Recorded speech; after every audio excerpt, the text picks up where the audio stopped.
রাজনীতির ময়দানে রাজনীতি হয়, আর ডেভেলপমেন্ট ওয়ার্কের ক্ষেত্রে, প্রগতির ক্ষেত্রে, উন্নয়নের ক্ষেত্রে আমরা সবাইকে নিয়ে করতে চাই।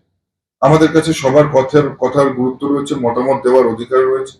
গণতান্ত্রিক দেশ, এখানে প্রত্যেক নির্বাচিত প্রতিনিধির অধিকার রয়েছে তাদের কথা বলবার, এবং আমরা যারা চেয়ারে রয়েছি আমরা তাদের কথা শুনবো, এবং নিশ্চিতভাবে আমাদের যতটা ক্ষমতা আমরা তাদের সেই সমস্যার সমাধানেরও চেষ্টা করব। সমস্ত বিরোধীদেরকে, সমস্ত যারা আমাদের নির্বাচিত প্রতিনিধি আছে সবাইকে আমরা একই ভাবে দেখি, ও আমার মনে হয় তারাও জনগণের ভোটে নির্বাচিত হয়ে এসছে। অতএব যে তারাও ডেভেলপমেন্ট করতে চায়, তারা যদি তাদের খোলা মনে ডেভেলপমেন্ট করবার স্বার্থে আমাদের সঙ্গে আমাদের কাছে আসে, নিশ্চিতভাবে আমাদের দরজা তাদের জন্য খোলা থাকবে। উত্তরবঙ্গ উন্নয়ন মন্ত্রী নিশীথ প্রামাণিকের ডাকা বৈঠকে 11 জন তৃণমূল বিধায়ক উপস্থিত রইলেন। বন্যা হলে কিভাবে মোকাবিলা এবং তাই নিয়ে কিন্তু বৈঠকে উত্তরবঙ্গ উন্নয়ন মন্ত্রী নিশীথ প্রামাণিকের সেই বৈঠক, যেখানে হাজির ছিলেন 11 জন তৃণমূল বিধায়ক।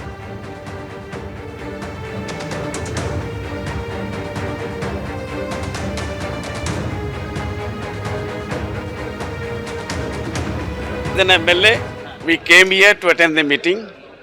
This is a good step. এই মনসুন নিয়ে আলোচনা হলো এবং মহানন্দা নদী থেকে আরম্ভ করে গঙ্গা নদী চারদিক দিয়ে কী করে করা হবে ইনিশিয়েটিভ নিয়েছে, আমরা রেজাল্ট দেখব। এজ অ্যান MLA আমাদেরকে ডেকেছেন, যার জন্য আমরা এসেছি। এক্সাম্পল দেওয়ার জন্য এসেছি, এক্সাম্পল ক্রিয়েট করার জন্য এসেছি।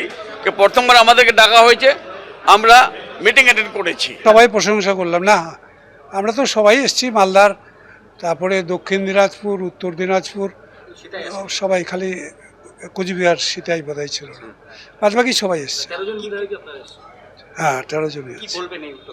না, নিশ্চয়ই খুব প্রশংসনীয় উদ্যোগ, এবং এটাকে আমরা সবাই প্রেজ করেছি, এবং এটাতে অনেক ভালো হয়েছে, খুব ফ্রুটফুল আলোচনা হয়েছে। সবার কাছ থেকেই জানবার চেষ্টা করেছেন মন্ত্রী মহোদয় এবং অফিসাররা। স্বাভাবিকভাবে আমার ধারণা সবাই যে যার মতো সাজেশন দিয়েছেন, এবং এগুলোকে একজোট করে যদি খুব ভালো একটা প্ল্যানিং করে নেওয়া যায়, তাহলে আমরা উত্তরবঙ্গের 8টা জেলার মধ্যে 7টা জেলা খুব এফেক্টেড হয় বন্যাতে।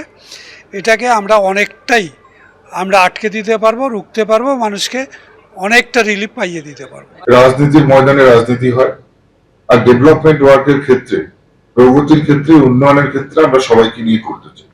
আমাদের কাছে সবার কথার গুরুত্ব রয়েছে, মতামত দেওয়ার অধিকার রয়েছে। গণতান্ত্রিক দেশ, এখানে প্রত্যেক নির্বাচিত প্রতিনিধির অধিকার রয়েছে তাদের কথা বলবার, এবং আমরা যারা চেয়ারে রয়েছি আমরা তাদের কথা শুনবো, এবং নিশ্চিতভাবে আমাদের যতটা ক্ষমতা আমরা তাদের সেই সমস্যার সমাধানেরও চেষ্টা করব। সমস্ত বিরোধীদেরকে, সমস্ত যারা আমাদের নির্বাচিত প্রতিনিধি আছে সবাইকে আমরা একই ভাবে দেখি, ও আমার মনে হয় তারাও জনগণের ভোটে নির্বাচিত হয়ে এসছে। অতএব যে তারাও ডেভেলপমেন্ট করতে চায়, তারা যদি তাদের খোলা মনে ডেভেলপমেন্ট করবার স্বার্থে আমাদের সঙ্গে আমাদের কাছে আসে, নিশ্চিতভাবে আমাদের দরজা তাদের জন্য খোলা থাকবে। প্রশাসনিক বৈঠকে হাজির তৃণমূল সাংসদ এবং বিধায়করা। 1 জন তৃণমূল সাংসদ কাকলি ঘোষ দস্তিদার এবং 6 জন তৃণমূল বিধায়ক আজ কল্যাণীতে প্রশাসনিক বৈঠকে হাজির হন। এদিকে লোকসভার মুখ্য সচেতকের পদ হারাতেই বিদ্রোহী কাকলি ঘোষ দস্তিদার। 4 দশকের আনুগত্যের পুরস্কার বলে আক্রমণের পরই জেলা সভানেত্রী পদ ছেড়েছেন তৃণমূল সাংসদ। এবার যোগ দিলেন মুখ্যমন্ত্রীর প্রশাসনিক বৈঠকে। মাননীয় মুখ্যমন্ত্রী শুভেন্দু অধিকারী তিনি ছিলেন, এবং MLA-রাও ছিল, আমার এলাকারও MLA-রা সবাই ছিল, এবং আধিকারিকরা ছিলেন। আমাদের এলাকার উন্নয়ন নিয়ে আলোচনা হয়েছে, অতি উত্তম। যারা অনেকদিন পর সত্যি কথা বলছেন, যারা বলছেন আপনারা আমাদের স্বাধীনতা এনে দিয়েছেন, তারাই বিশেষ বিশেষ সাংসদ, বললেন মুখ্যমন্ত্রী শুভেন্দু অধিকারী। বিশেষ বিশেষ সাংসদ বিরোধীদের, তাদেরকে আপনি ডাকবেন, এই বিশেষ বিশেষের টাইপ যদি বলেন যে কি, মানে যারা অনেকদিন পরে সত্য কথা বলছেন তারাই বিশেষ বিশেষ সাংসদ। যারা বলছেন যে আপনারা আমাদের স্বাধীনতা পাইয়ে দিয়েছেন, যারা বলছেন যে এর কোনো ভবিষ্যৎ নেই, ফলতাতে যে চতুর্থ হয়েছে সে আর এক তো দূরের কথা, দুয়েই আসতে পারবে না, সামনে ভবিষ্যৎ দেখতে পাচ্ছে। আপনার কাছে প্রস্তুত, এই তালিকা তৈরি আছে বিশেষ বিশেষ সাংসদ? না, আমি বলবো না, আপনারাই তো দেখাচ্ছেন।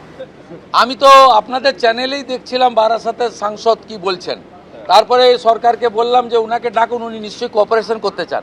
উনি আজকে বক্তৃতা করলেন, কোঅপারেশন করলেন, যাওয়ার সময় হ্যান্ডশেক করলেন, বলে এই প্রথমবার একটা ভালো মিটিং হলো। আমি এর আগে অনেক মিটিংয়ে যোগদান করেছি, বলতেই দেয় না। এবিপি আনন্দ, এগিয়ে থাকে, এগিয়ে রাখে।